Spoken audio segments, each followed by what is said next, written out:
Yes, alright, mga minamahal alisyo nyo, nagbabalik muli para sa ating panibagong video. So, malakas talaga yung kutob ko na dalawang tao yung pinakamasaya sa mundong to. Nung na-denied, ito nga pong interim release ni former President Duterte. Hindi si Trillanes yung masaya dito, to be honest with you guys. Dalawa po ang pinakamasayang tao, which is si Sara Duterte at itong si Nicholas Kaufman. Alam niyo kung bakit? In my own interpretation and in my own personal belief, itong si Sara Duterte, I think makakapag-gain ng napakadami, sobrang laking simpatya sa mamamayang Pilipino na nabubudol nila. 'Di ba? Ngayon naman, itong si Kaufman, sobrang saya. 'Di ba? Nakapag-gain siya ng napakaraming pera sa mga Duterte. So, alam niyong dalawang to, parang mga tangengot, no? Si Kaufman, all about money. Si Duterte, all about sympathy. Kaya tingnan nyo yung reaction ng pamilya ni Sara Duterte, hindi mo mafe-feel na parang galit sila, hindi mo mafe-feel na nalulungkot sila. Yung parang madali lang nilang sabihin na yes, malungkot sila, pero hindi mo mafe-feel yung feelings na nalulungkot sila. Tingnan nyo tong balitang to. Meron akong ipapanood sa inyo. Wait lang. Okay, eto. Ang reaction po ng pamilya Duterte sa pag-deny o yung mga rejection po sa mga grounds for interim release.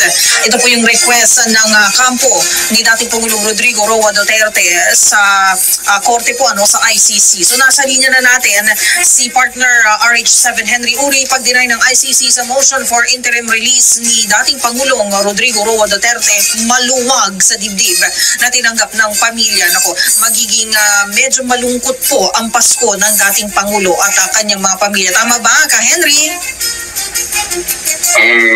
Bagamat tama ka rin, bagamat malungkot ang magiging Pasko ng pamilya Duterte sapagkat mananatili sa pulungan ng kanilang ama sa International Criminal Court sa The Hague. Malagod namang tinatanggap ng pamilya Duterte ang naging desisyon ito ng International Criminal Court na pag-deny nga sa motion na magkaroon ito ng interim release o pansamantalang palayaan. Batay ka rin sa statement na pinadala sa DZRH ng kampo ng mga Duterte.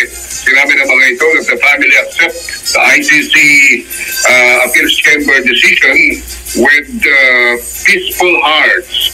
We will continue to work with the defense team on the case and will keep supporting former President Rodrigo Duterte with our daily conversation.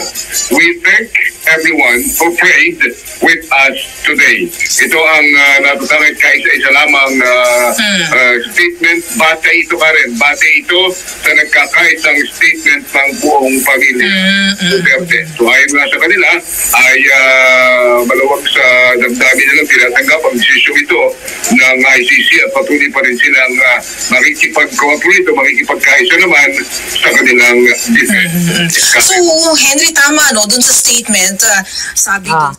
Narinig ninyo, sinabi ng pamilya ng mga Duterte na malungkot daw ang kanilang Pasko. Pero mas malungkot kaya yung Pasko ng mga namatayan. Buti nga itong si Digong pwede nyong bisitahin 'Diba? Sa The Hague, the Netherlands. Unlimited araw-araw. Pero yung mga pamilyang namatayan, sa humigit kumulang 30,000 na mga biktima, hindi na po maibabalik yung buhay ng mga taong yan. Never na pong babalik ang kanilang mga buhay. Forever na po silang nakabaon sa libingan. Forever na po silang hindi na titindig. 'Di ba? Nandiyan na sila habang buhay.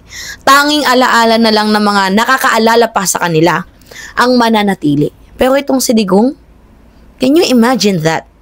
'Di ba? Gusto niyong bigyan ng simpatya dahil matanda na, pero simpatya sa mga namatayan kahit baby, wala man lang. At saka yung lungkot-lungkutan nila, ano lang yan drama lang yan Alam naman natin yan. Pero yung totoong pinakamasaya sa mundong to, si Sara. Tapos si Kaufman. 'Di ba? Si Kaufman na dinilayed, 'di ba? Ito ngang hearing ng ICC, si Sara Duterte naman, nakapag-gain ng sympathy sa mga Pilipino para magamit niya sa kanyang rally at sa further, 'di ba, election na mangyayari. Statement ay tuloy-tuloy pa rin yung kanilang pagpupursige na kumbaga ay makipagtulungan doon sa defense team ni dating Pangulong Rodrigo Duterte. Porsigido daw. Pero bakit yung strategy nila ay tagilid?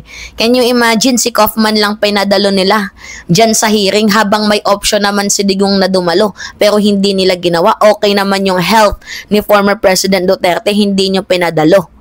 Nagigets ninyo mga minamahal? There must be something wrong with that. And I think talagang, syempre, every 120 days yan. I think papatagalin nila ng papatagalin yan.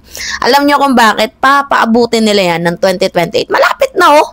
Kumbaga, ano na lang to, 2 years na lang, 'di ba? Na si Duterte gagamitin nila para hubog sila ng simpatya sa mga mamamayang Pilipino. 2 years pa nilang gagamitin si Tatay Digong. Oo.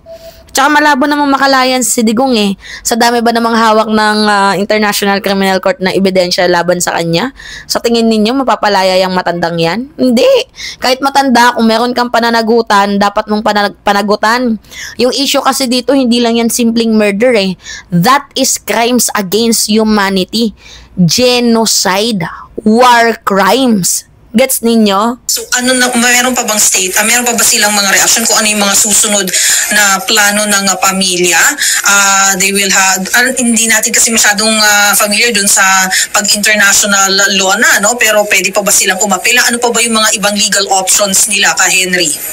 Wala pa Karen silang sinasabing ganoon, basta ang malinaw lamang ay makikipag-coordinate, makikipag-cooperate sila patuloy through their conversation sa defense team ng dating Pangulong Rodrigo Duterte. Pero sa ngayon, nais muna nilang iparating sa ICC na maluwag sa kanilang kalooban na tinatanggap ang desisyon ito.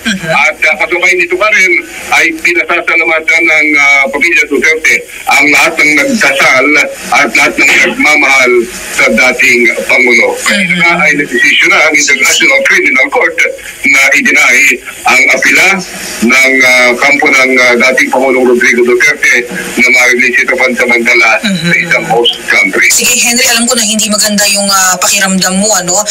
Halata sa boses mo. Okay. So, malungkot daw. Lungkot-lungkutan nyo.